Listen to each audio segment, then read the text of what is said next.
hindi nakikita sa makeup. Nag-makeup po.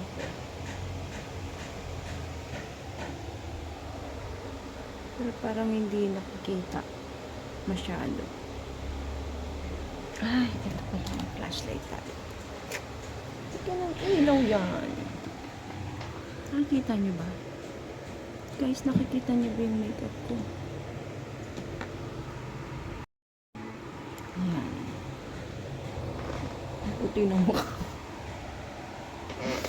Hindi ganyan dapat. Pero okay na rin. Ipapaputi na lang ako mamaya. Wala tayong magawa ngayong araw na to. So, nag-makeup tayo. Kaso, hindi ganun masyado nakikita. Ayan, basta yan. Simple lang. Hindi naman nakikita.